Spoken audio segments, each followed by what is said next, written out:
Mother's Day used to be my favorite holiday, but this year it carved a hollow space inside me that I'm still struggling to name. I sat alone in my living room, the afternoon sun spilling across the carpet, my hands resting on a plastic flower that had cost no more than $5. A flower from my daughter, Samantha. A flower paired with a card that had only 2 words: "Thanks, Mom." Meanwhile, just across town, I had watched her embrace her mother-in-law, Judith, with a velvet box in hand. Inside sparkled a diamond ring worth $20,000, and alongside it, a ticket for a Mediterranean cruise. Laughter, applause, admiration, it all poured over Judith like champagne bubbles. And me?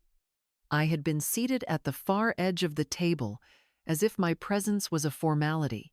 The ache that bloomed in my chest wasn't just about the ring or the cruise, it was about decades of sacrifice, about sleepless nights building a business to give Samantha everything she ever dreamed of. In that moment, 40 years of motherhood seemed reduced to a plastic flower. But here's the thing, no one saw coming. The next day, my phone rang 28 times. It was Samantha, her voice frantic, pleading through voicemail after voicemail. "Mom, please, don't sell the company." And that's where my story truly begins. My name is Marianne, and I am 67 years old. My hair, once the color of chestnuts, has turned into strands of silver that shimmer under the afternoon light. My body is slender, though it carries the quiet weariness of years spent putting others first.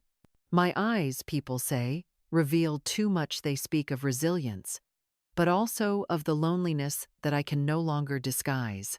I have been a widow for 3 years, after losing my husband, Richard, to a sudden heart attack that stole him away before either of us could prepare.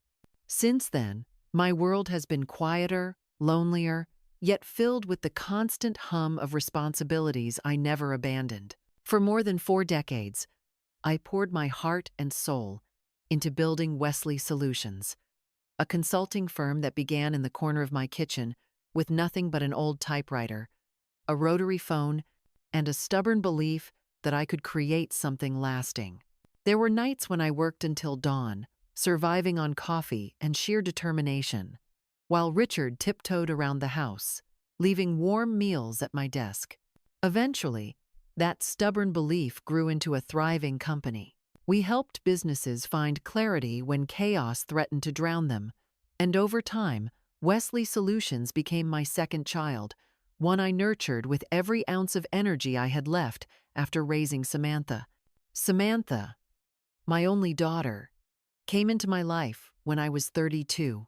I still remember holding her for the first time, her fragile body wrapped in a hospital blanket, her cry piercing the sterile air of the delivery room. She had a head full of dark brown hair and eyes that mirrored her father's, a soft, trusting brown that made me believe she would always look at me with love. I promised myself then that I would give her the life I never had, one without scarcity, without fear of losing everything with a single misstep. And so, I did. I worked tirelessly, paying her way through private school, then through an expensive university where tuition alone drained nearly $50,000 over the years. I covered every fee, every textbook, every apartment lease, so she could live comfortably. When she dreamed of a fairy tale wedding, I wrote checks without hesitation, even when the bill swelled close to $60,000.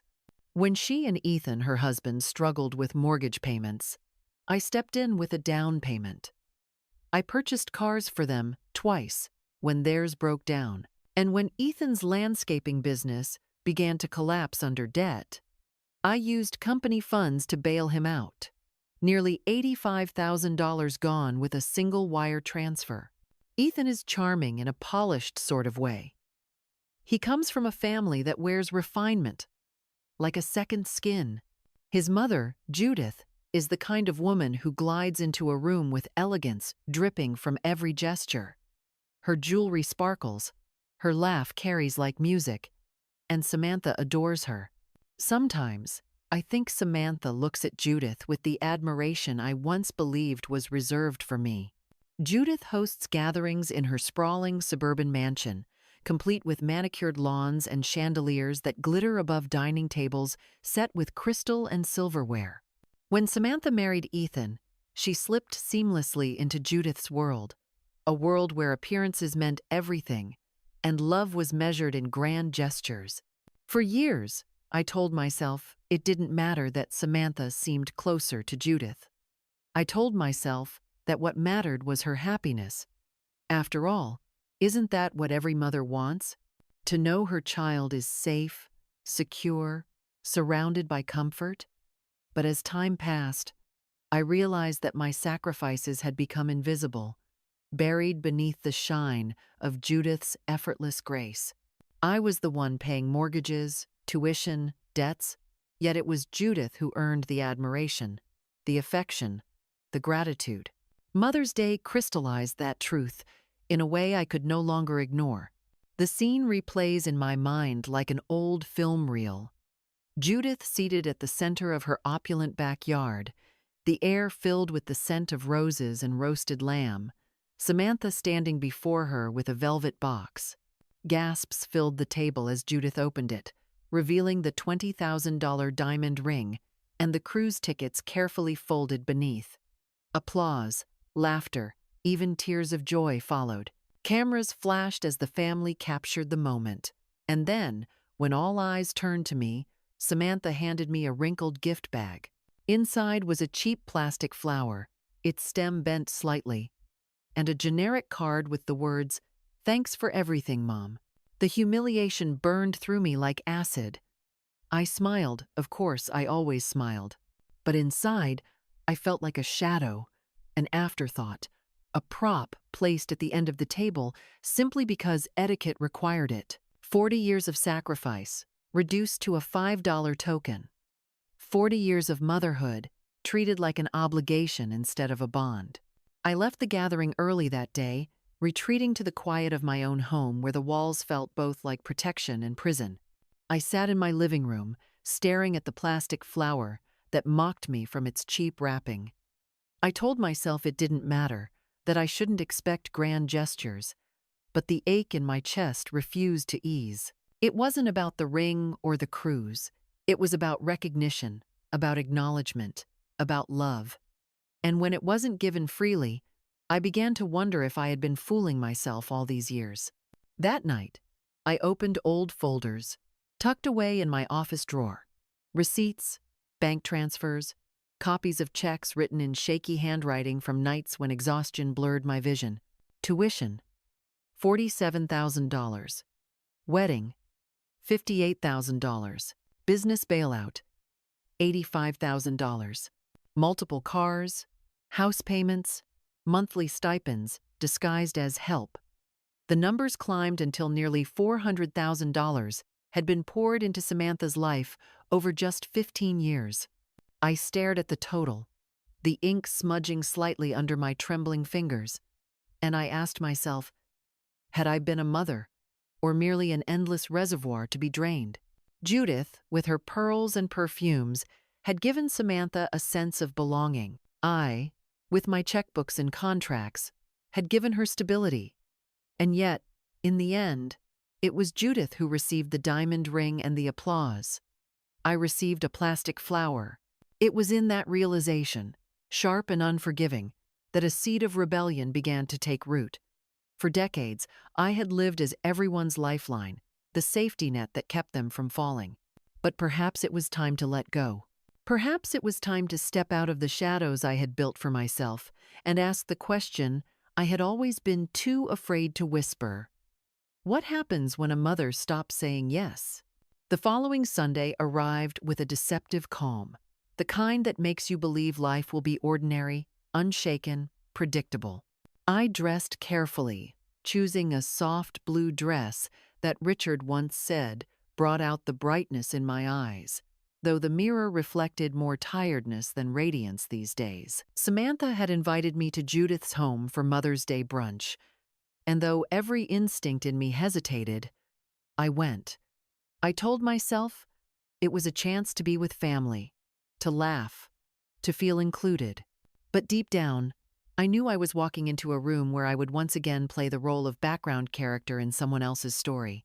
Judith's house shimmered with the kind of wealth that never apologizes for its abundance. The backyard was transformed into a magazine spread. Pristine white tablecloths, gold-trimmed plates, flower arrangements that could have paid a month's rent for an ordinary family, and laughter that floated through the air like bubbles rising from champagne flutes. I arrived precisely at 1 o'clock, but already the seats near the center had been claimed, voices overlapping in lively conversation. A server in black carried trays of sparkling drinks. My chair waited for me at the far end of the long table, half in the sun, half in shadow, as if deliberately positioned to remind me of my place. I smiled and nodded politely, folding my hands in my lap while conversations swirled around me, none directed at me. Ethan spoke loudly about a new landscaping project, his words peppered with exaggerated confidence.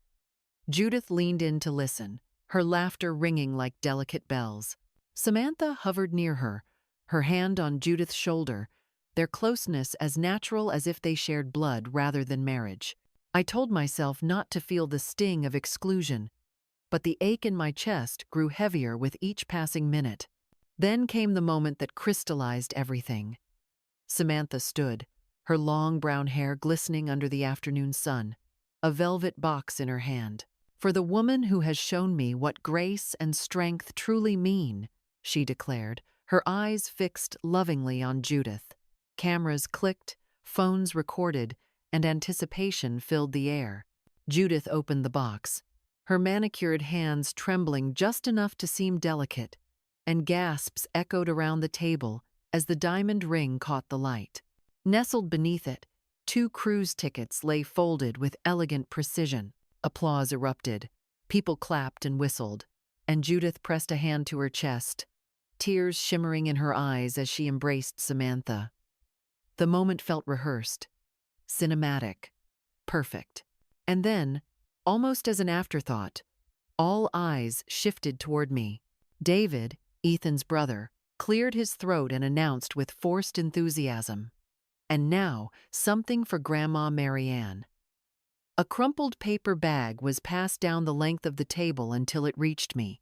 I pulled at the wrinkled tissue paper inside and found a single plastic flower, its stem already bent, its petals unnaturally shiny under the sunlight. Tucked beside it was a small card, no larger than a grocery receipt, with 2 words scribbled across it. "Thanks, Mom." The applause that followed was polite, but muted, as if everyone felt the awkwardness but chose to ignore it. I smiled, my lips trembling as I whispered, "Thank you, sweetheart." My voice barely carried across the table. No one noticed. Conversations quickly resumed, laughter returned, and I sat frozen, the plastic flower resting in my lap like a cruel joke. Inside, humiliation and loneliness twisted together until I felt invisible. My sacrifices, my sleepless nights, my years of work, all reduced to a trinket worth less than a cup of coffee. In that moment, I was not a mother who had given everything, but a ghost at the edge of her own family. I excused myself early, murmuring something about a headache, though no one protested my departure. As I walked through the grand hallways of Judith's home, the chandelier lights blurred with the sting of unshed tears. When I reached my car, I gripped the steering wheel and allowed myself to cry, not loud, not desperate, but quietly, like someone who has finally recognized the depth of her own invisibility. Back home, the silence pressed against me like a weight. I placed the plastic flower on my coffee table and stared at it until the hours slipped by unnoticed. Every detail of that afternoon replayed in my mind.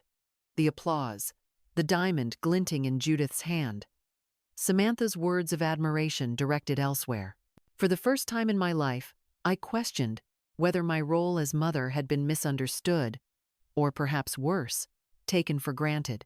Could a $5 plastic flower truly represent 4 decades of love, sacrifice, and devotion? That night, I wandered into my office and opened the drawer where I kept old files. I spread the documents across my desk, each one a testament to a lifetime of giving. There was the copy of the tuition checks, $47,000 spent on Samantha's education. The invoices from the wedding planner, totaling nearly $58,000. The wire transfer receipt for Ethan's landscaping company, a bailout of $85,000 to save his failing business.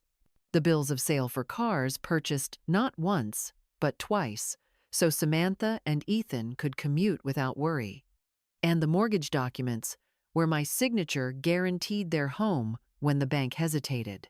The total, when I added it all, neared $400,000. $400,000, given over 15 years without a second thought.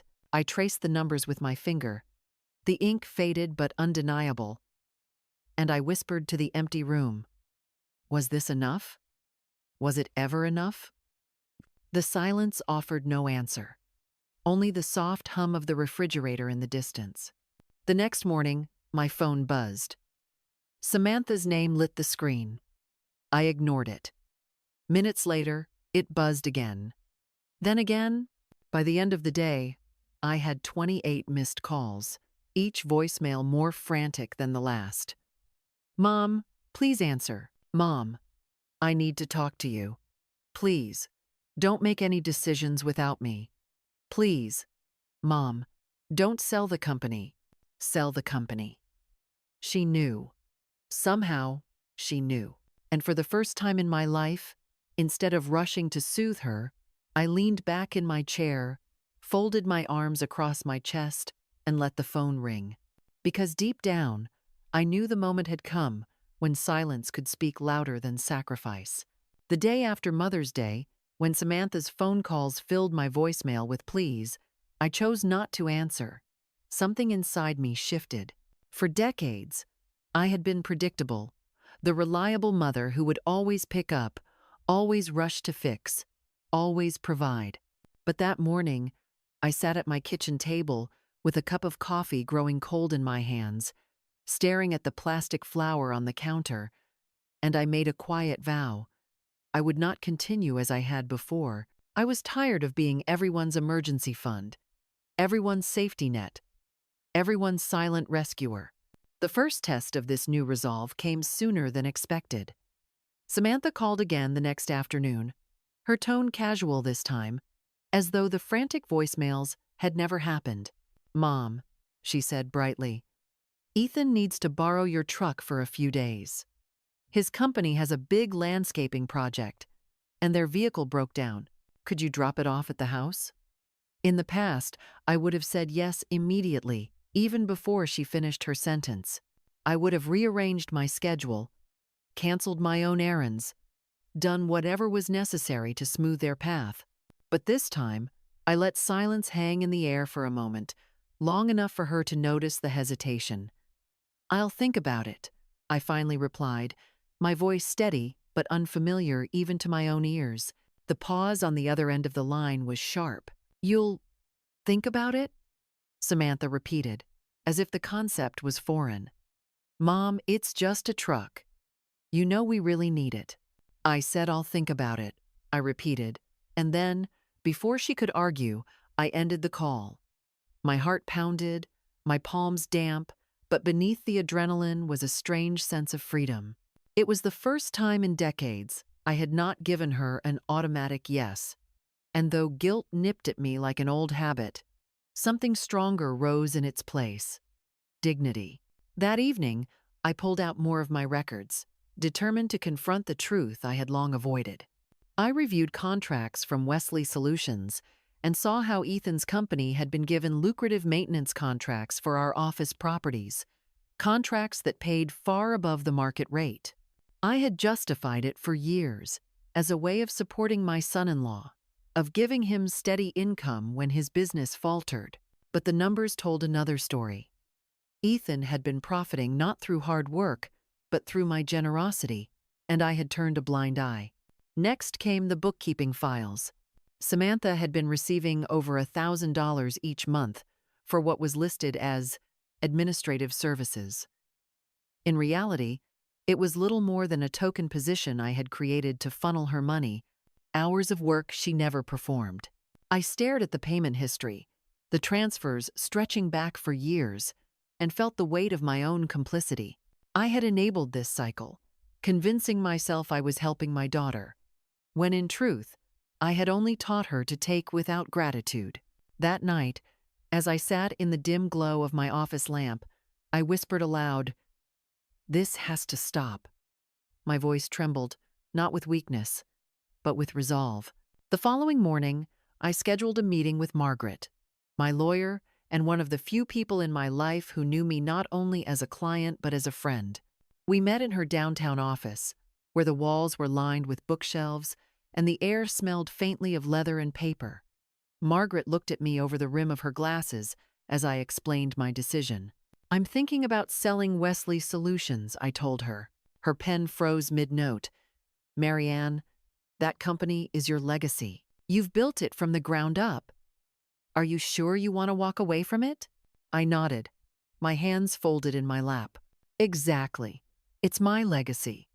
And I don't want it to become a lifeline for people who don't see its value or mine. I'm ready to reclaim my life, Margaret, to stop being the one who always rescues everyone else." She studied me for a long moment before setting her pen down. "If you're truly ready, then let's start. But you know this won't go quietly. Samantha and Ethan will fight you. They see this company as part of their future." A bitter smile curved my lips. "That's the problem, isn't it? They see it as theirs, when it's always been mine." Over the next few weeks, I began restructuring. Quietly, carefully, I canceled Ethan's contracts, redirecting them to other vendors. I informed clients that Samantha would no longer be handling bookkeeping, advising them to work directly with my office. I kept my plans close, telling no one outside of Margaret. Each decision felt like peeling away layers of a life that had smothered me. And though there were moments of fear of Samantha's anger, fear of loneliness, there was also a growing sense of power.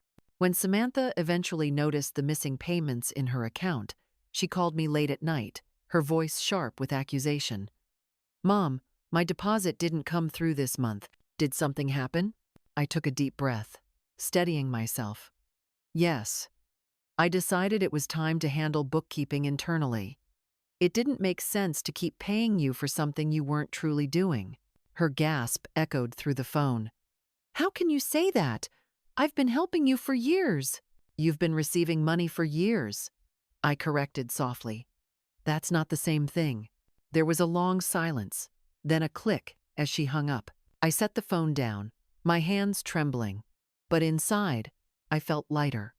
For the first time in decades, I was choosing boundaries over blind devotion. Still, beneath the strength, a question lingered. What would happen when Samantha realized that the company, the foundation of all her expectations, was slipping away? The days that followed felt like walking a tightrope between the life I had always known and the life I was daring to imagine for myself. For so long, my existence had been defined by giving every decision measured by what Samantha and Ethan needed, every sacrifice justified as love. But once I began pulling the threads of that pattern apart, I discovered how fragile the fabric truly was.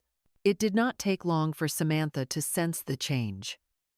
One evening, she arrived at my house unannounced, her heels clicking across the wooden porch, as if the sound alone could announce her authority. When I opened the door, she stood there with her arms crossed, her expression sharper than I had ever seen. "We need to talk," she said, brushing past me without waiting for an invitation. She paced my living room, her voice rising with every step. "What is going on, Mom? First, the bookkeeping payments stop without warning. Then Ethan tells me his contracts with Wesley Solutions were suddenly canceled. And now I hear rumors that you're meeting with lawyers. Are you seriously planning to sell the company?" Her words tumbled out like accusations, each one a dagger aimed at the image of the mother I had always been. I sat quietly on the sofa, letting her speak, letting the anger swirl around me like a storm I had already survived. When she finally stopped, waiting for me to deny it, I simply said, "Yes, I am considering selling." Her mouth fell open. "You can't be serious. That company isn't just yours, it's ours. It's my future. Ethan's future. Without it, what are we supposed to do?" For a moment, I almost laughed at the irony.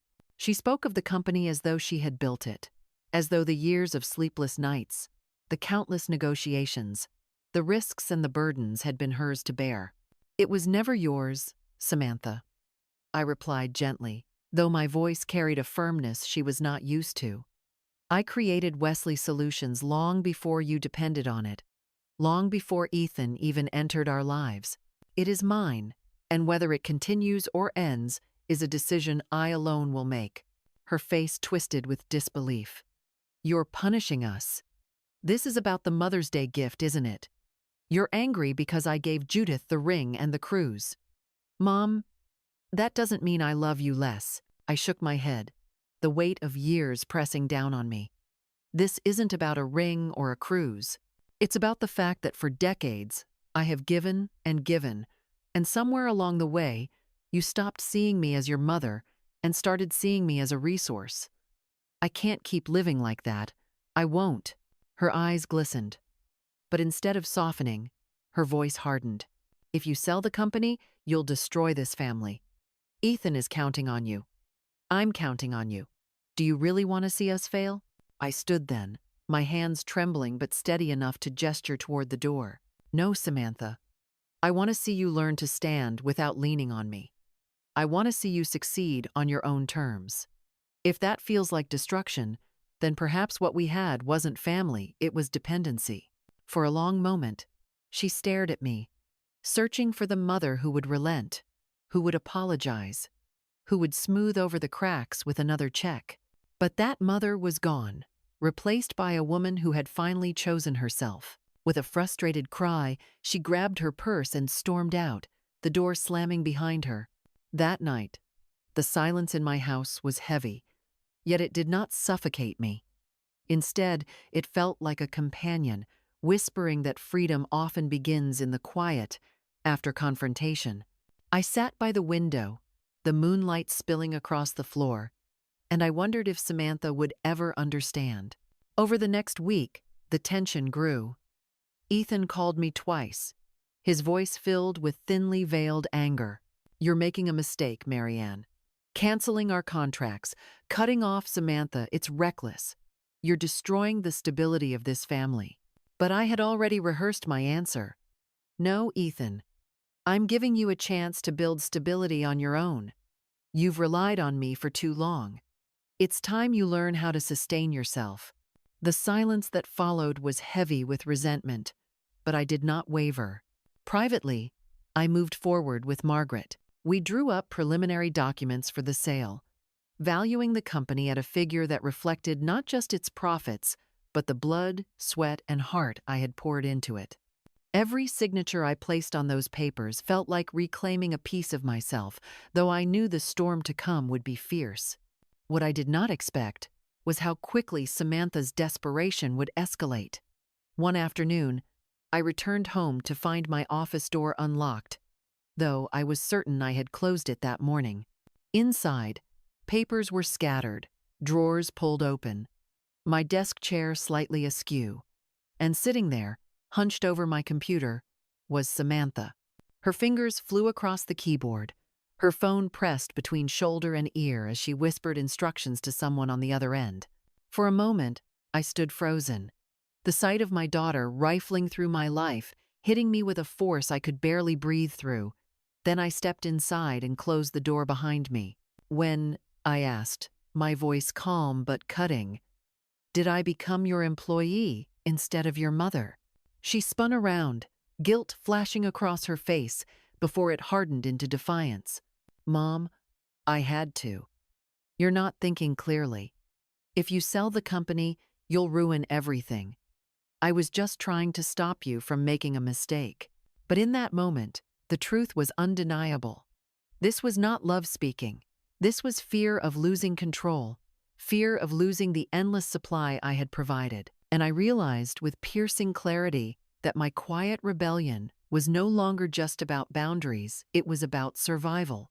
When I found Samantha sitting at my desk, digging through files that had nothing to do with her, something inside me cracked open, not the familiar wound of disappointment, but the firm recognition that I had to change course before the remnants of myself were swallowed whole.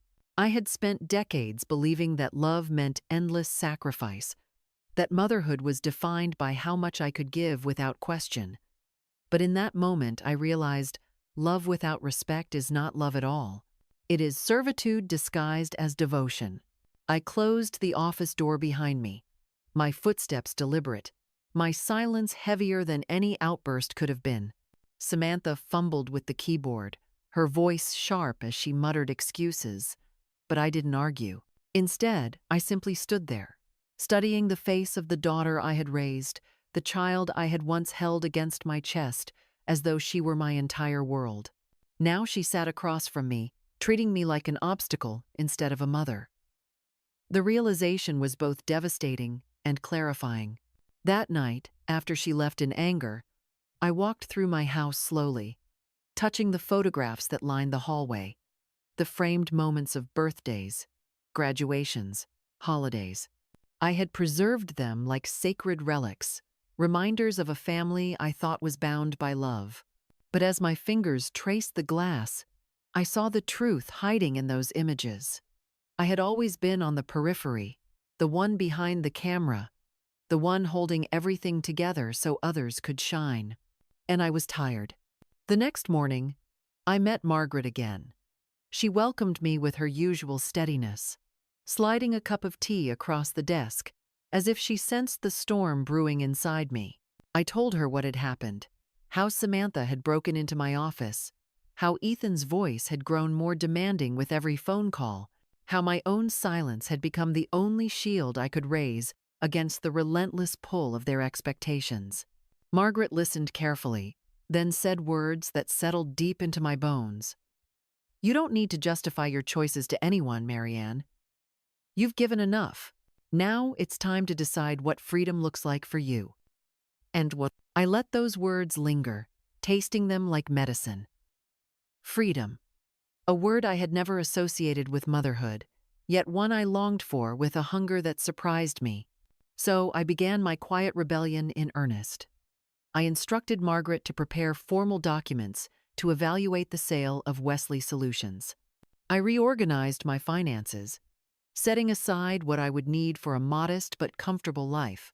I hired a property agent to appraise the lakeside cottage I had once dreamed of retiring to, a small place with wide windows and a quiet dock where the water reflected the sky like a mirror. For the first time, I allowed myself to imagine living without obligation, without my phone buzzing with requests, without the constant guilt that came from saying no. At the same time, I began pulling away threads of dependency in small, deliberate ways. When Samantha called to ask for another loan, this time to cover Ethan's overdue equipment payments, I simply said, "No, sweetheart, you'll figure it out." The silence on her end was deafening, followed by disbelief, then anger, then tears. I listened quietly, but I did not bend. When Ethan appeared at my door 2 days later, his smile stretched thin, his voice coated with persuasion. I told him firmly, "This house is not a bank. You will need to find another solution." His charm faltered, his frustration flared, but I did not let his words unravel me. Each act of refusal, though small, felt like reclaiming pieces of myself I had forgotten existed. It was not easy. The guilt clawed at me, whispering that I was abandoning my daughter, that I was being cruel. But another voice grew louder with each passing day. The voice of the woman I had once been, before sacrifice, became my identity. One evening, as I sat on the porch with a notebook in my lap, I began writing a list, not of debts or obligations, but of dreams I had once buried, pottery classes I had always wanted to take but never had time for, books stacked on my nightstand that I had promised myself I would read one day, travel plans Richard and I had whispered about late at night, seeing the red cliffs of Arizona, walking the streets of New Orleans, standing by the ocean in Maine where the waves crashed against black rocks. For years, I had tucked those dreams away, telling myself there would be time later. Now, as I looked at the page filling with possibilities, I realized later was finally here. Still, the rebellion was not without cost. Samantha's anger grew sharper, her calls more desperate. She accused me of betrayal, of abandoning her, of caring more about strangers than about my own flesh and blood. Each accusation pierced me, but I held firm, reminding myself that love is not measured by how much one person can be drained by another. I reminded myself that by saying no, I was giving her the chance to stand, to learn resilience, to grow. Whether she saw it that way or not was beyond my control. The most difficult moment came when she arrived at my house one afternoon, with tears streaming down her face. She sank onto my couch, clutching my hands, her voice trembling as she said, "Please, Mom, don't sell the company. Without it, I don't know what will happen to us." I stroked her hair, my heart aching with the instinct to comfort, but my words were steady.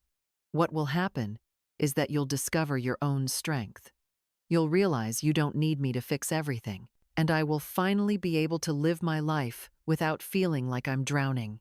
She pulled away, her eyes filled with betrayal. "You're choosing yourself over your family." I shook my head slowly. "No, Samantha. I'm choosing myself so I can survive. I've spent 40 years choosing everyone else. It's time I remember who I am." She left soon after, slamming the door so hard the picture frames rattled against the wall. I sat alone in the quiet, tears streaming freely, but beneath the sorrow was a quiet certainty. I had crossed a threshold that I would never retreat from. That night, I slept more soundly than I had in years. In the weeks that followed, I continued to dismantle the web of obligations I had woven around myself. Ethan lost the inflated contracts that had propped up his business. Samantha adjusted to life without her monthly deposits. And I, for the first time, began to breathe without the weight of their needs pressing against my chest. The rebellion was not loud, not dramatic. It was quiet, steady, like water wearing down stone. But with each step, I grew stronger, more certain that I was not abandoning my family, I was saving myself. And perhaps, in the long run, I was saving them too. The breaking point came on a gray Thursday afternoon, the kind of day when the sky hung low and heavy, pressing the world into silence. I had just returned from Margaret's office with a folder of finalized papers tucked beneath my arm documents that would set the sale of Wesley Solutions in motion. The weight of those papers was both terrifying and liberating, like holding the key to a locked door I had always been too afraid to open. When I stepped into my house, I immediately sensed something was wrong. The air was different, unsettled, carrying the faint scent of my own perfume, though I hadn't sprayed it that morning. My footsteps echoed down the hallway, and as I reached my office, I froze. The door, which I had locked before leaving, now stood ajar. Inside, Samantha sat at my desk once again, her back rigid, her fingers flying across my computer keyboard. "Mom," she said sharply without even turning around, "why didn't you tell me the sale was already in process? Do you have any idea what this will do to us?" Her words pierced me, not because of their content, but because of what they revealed. She hadn't come to see me, to plead with me face to face, to ask as a daughter might ask her mother. She had come to extract information, to manipulate, to seize what she believed belonged to her. I stepped fully into the room and closed the door behind me. "Samantha," I said softly, my voice steady despite the tremor in my hands, "when did I become your employee instead of your mother?" She turned then, guilt flickering across her face before dissolving into anger. "Don't twist this, Mom. I had to see the files for myself because you weren't being honest with me. You're making decisions that affect all of us, and you're shutting me out." I moved closer, placing the folder on the desk between us. "These decisions affect me most of all. This company is mine, Samantha. It has been mine since the day I sat at a kitchen table with nothing but a typewriter and a dream. You didn't build this. Ethan didn't build this. I did. Her jaw clenched, her eyes narrowing. But you've always promised to take care of us. You've always been there when we needed you. Why should now be any different? I felt a surge of anger, hot and unrelenting. Because I am not a bank, Samantha. I am not an endless fountain you can drink from whenever you feel thirsty. I am your mother, and somewhere along the way, you stopped seeing me as that. You've treated me like a walking ATM, not a human being with limits, with dreams, with a life of my own. Her voice cracked as tears welled up. It's because of that gift, isn't it? You're angry about Judith, about the ring and the cruise. That's what this is really about. I shook my head slowly. No, sweetheart. That moment simply opened my eyes to what I should have seen years ago. It isn't about the gift. It's about the fact that I have spent 40 years pouring myself into you, into Ethan, into your happiness, and I have been repaid with entitlement instead of gratitude. I cannot keep doing it. I will not. The room fell silent, except for the ticking of the clock on the wall. I watched Samantha's face shift through disbelief, anger, sorrow, and finally desperation. She stood abruptly, pacing the room like a trapped animal. If you do this, Mom, you'll tear us apart. Ethan depends on those contracts. I depend on the company income. You'll ruin us. I inhaled deeply, my chest tight, but my voice unwavering. Number, I'm freeing you. I'm giving you the chance to stand on your own feet instead of leaning on mine until I collapse. That's not ruin. That's growth.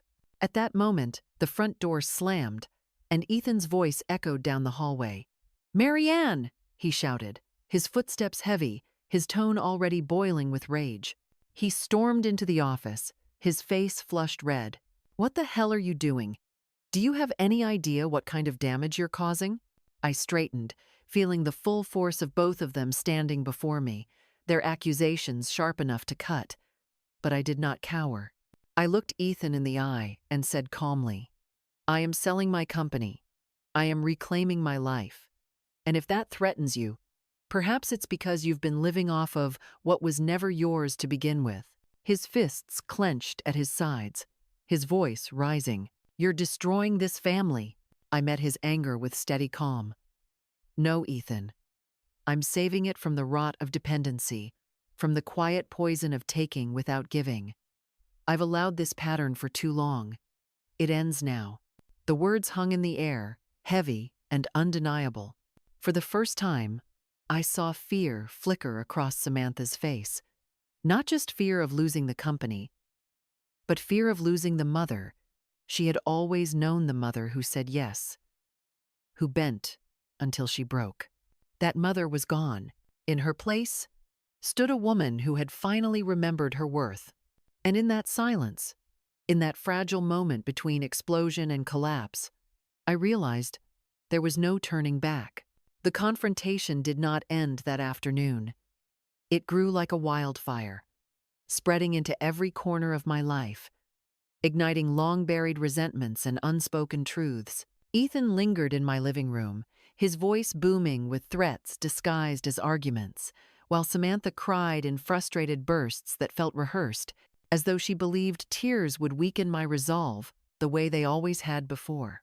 But something in me had shifted forever, and no amount of pleading, no storm of accusations, could pull me back into the role I had played for so long. "Do you even hear yourself?" Ethan shouted, pacing like a caged lion. "You're talking about throwing away decades of work.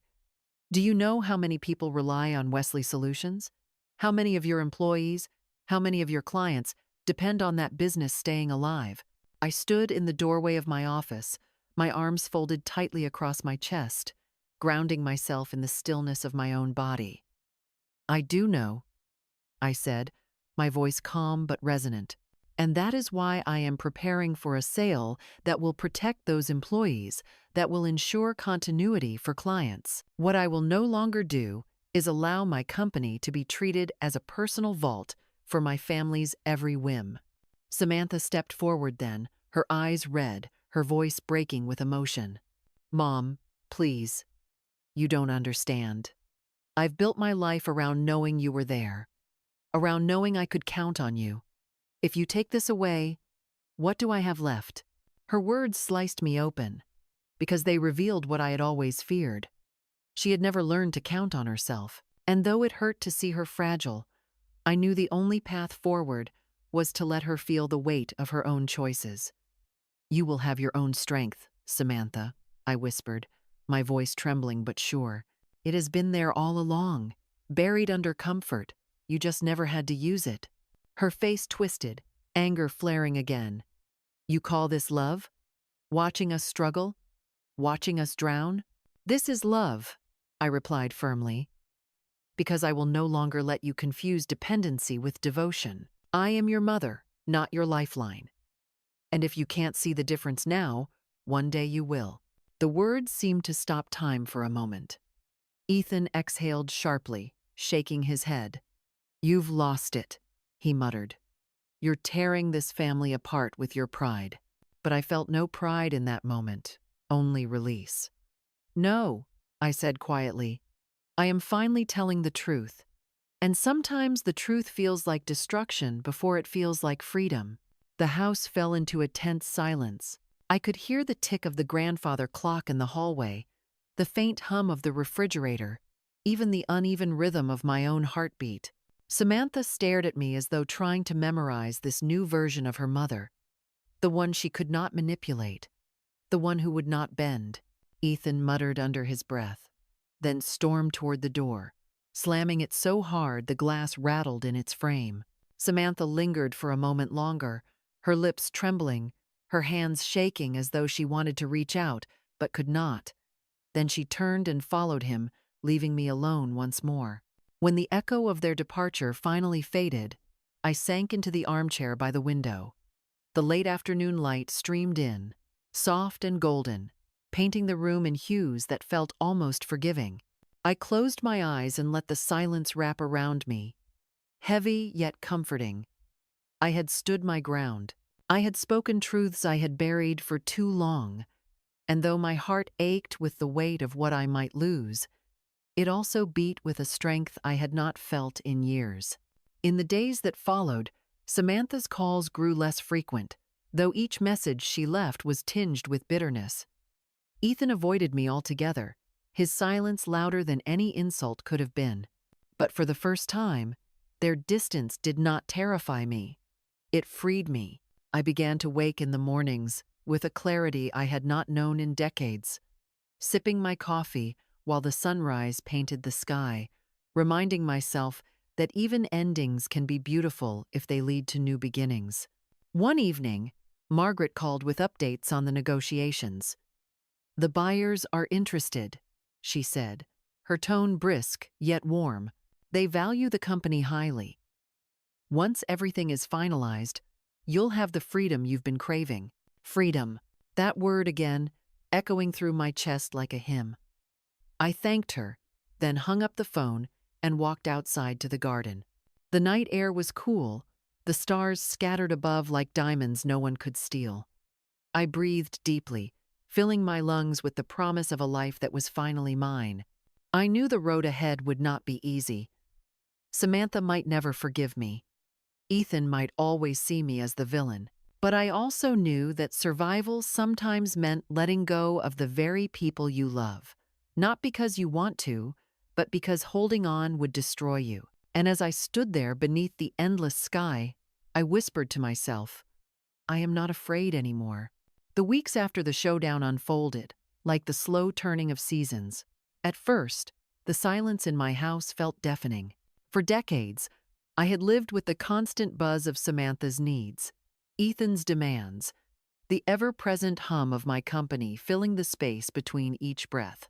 Now, there were no late-night calls begging for favors, no urgent knocks at the door, no emails flooding my inbox with requests thinly disguised as necessities. The quiet was unsettling at first, like walking into an empty church where echoes seemed louder than prayers. Yet little by little, that silence transformed into something else, a kind of peace I had forgotten existed. One morning, I awoke to the sound of birdsong outside my window, and for the first time in years, I allowed myself to stay in bed past sunrise. I lay there, listening to the rustle of leaves, watching the shifting patterns of light across the ceiling, and I realized I was not rushing to meet anyone else's timeline. The company was no longer dictating my every hour. Samantha was no longer dictating my every choice. The day stretched before me like a blank canvas, and for the first time, I held the brush in my own hand. I began to take small steps into a life that was entirely mine. I signed up for pottery classes at a local community center, my hands clumsy at first as I shaped wet clay into crooked bowls and lopsided mugs. But each piece, no matter how imperfect, felt like a victory. It was something I created not for profit, not for obligation, but simply for joy. On Tuesdays, I joined a book club at the library, where women my age gathered around a long wooden table, trading laughter and stories as we debated characters and themes. I found myself laughing too, genuinely, without the shadow of guilt pressing at the edges of my smile. With Margaret's guidance, the sale of Wesley Solutions was finalized within 3 months. The day I signed the last document, handing over the company I had built from nothing, I expected to feel grief, as though I were burying a part of myself. But instead, I felt light, almost buoyant, as though a weight I had carried for 4 decades had finally been lifted from my shoulders. The new owners promised to honor the employees, to carry forward the values I had instilled, and that knowledge allowed me to let go without regret. Not long after, I purchased a lakeside cottage 2 hours north of the city. It was modest, nothing like Judith's grand mansion or the sprawling suburban home Samantha adored, but it was mine. The first night I spent there, I sat on the porch wrapped in a quilt, watching the moon ripple across the water.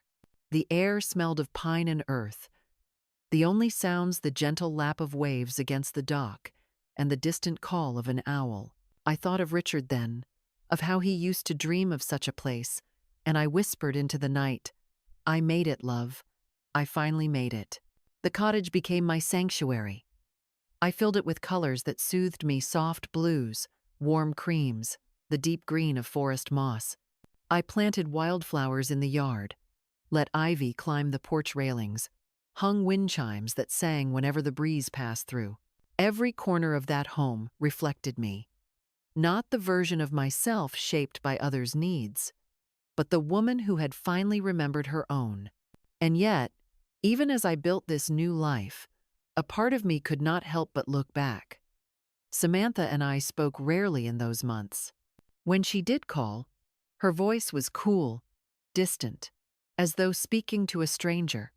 Ethan did not call at all. I grieved that distance, though I knew it was necessary. Some bonds, I realized, must be broken before they can be mended. I found myself one afternoon sorting through old files, deciding what to keep and what to discard. Among the papers, I discovered the mortgage documents I had paid off for Samantha and Ethan's house. The deed now free of debt because of my quiet final gesture. I had not told them. I had wanted to leave that as a silent goodbye, an act of love untangled from expectation. Perhaps one day they would find the truth and understand. Perhaps not. Either way, it was done. Life at the lake flowed gently, like the water itself. I walked each morning along the shoreline, the cool sand pressing beneath my feet, reminding me that I was still grounded. I cooked meals for myself, simple but nourishing, savoring the act of creating something only for me. I even began writing in a journal, pouring onto the page the words I had held back for too long. Some entries were filled with grief, others with hope, but all of them carried the same truth. I was learning to live without apology. The town nearby welcomed me quietly. The grocer knew my name by the second week. The librarian reserved books she thought I might enjoy. The potter at the community center offered tips with a kindness that felt like friendship. These small connections, so different from the demanding ties of my past, stitched together a new kind of family, one built on mutual respect rather than obligation. Still, at night, when the wind rattled the windows and the cottage seemed too quiet, I thought of Samantha. I thought of the little girl who used to curl against me on stormy nights, who once reached for my hand without hesitation, who once believed I was her safe place, and I wondered if, somewhere deep inside her, that memory still lived. It was during one of those evenings, as I sat by the fire with a mug of tea, that the mail arrived with an envelope addressed in Samantha's handwriting. My hands shook as I opened it, unfolding the paper slowly, bracing myself for words that might cut. But the letter was not cruel. It was an apology. She wrote of anger and confusion, of realizing how much she had leaned on me, of finally beginning to see the difference between love and dependence. She admitted she wasn't ready to say everything aloud, but she wanted me to know she understood now why I had done what I did. Tears blurred my vision as I read those words, but I did not rush to call her. Instead, I folded the letter carefully and placed it in a drawer beside my journal. Some wounds, I knew, needed time to heal in silence. Some relationships needed distance before they could grow again. That night, as I sat on the porch watching the stars shimmer above the lake, I whispered into the stillness, "I'm 70 years old, and for the first time in decades, I'm living for me." And the night, in its gentle way, seemed to whisper back, "That is enough." If there is one truth my journey has taught me, it is that love cannot exist without respect, and sacrifice without recognition becomes a slow erosion of the soul. For too many years, I mistook endless giving for devotion, believing that the more I surrendered of myself, the more secure my family would feel. But what I learned is that when you give without boundaries, you do not teach gratitude, you teach entitlement. And entitlement will swallow both love and respect until there is nothing left but resentment. Stepping away, saying no, for the first time in decades, felt like betrayal in the moment. But in reality, it was an act of love not just for myself, but for my daughter. Because love is not about shielding someone from every storm. It is about teaching them to stand tall in the rain. By reclaiming my independence, I gave Samantha the chance to discover her own. Whether she embraces that chance is her choice, not mine. To every mother listening to my story, your worth is not measured by how much you give until nothing remains. Your worth is not a ledger of sacrifices or the sum of the checks you've written. Your worth is the life you've built, the lessons you've taught, and the resilience you've carried through every trial. You are more than an emergency fund, more than a silent rescuer, more than a background character in your child's story. You are the author of your own. Healing, I've realized, often begins in silence. Sometimes, it is not the words we speak that mend wounds, but the space we create for growth. Some letters remain unsent, some apologies arrive too late, but in the stillness, we find clarity. And in that clarity, we remember ourselves. I am 70 years old, and for the first time, I wake each morning with a heart unburdened. I live not for obligation, not for recognition, but for me. And if my story has reached you, if it has stirred something in your heart, then I ask only this: honor yourself. Set boundaries. Remember that your love is powerful, but so is your right to peace. If you found meaning here, if you felt seen in my words, I invite you to stay with me on this journey. Subscribe, share, support this space where stories of mothers are told with truth and tenderness. Because in sharing, we heal. And in healing, we remind one another that we are never truly alone.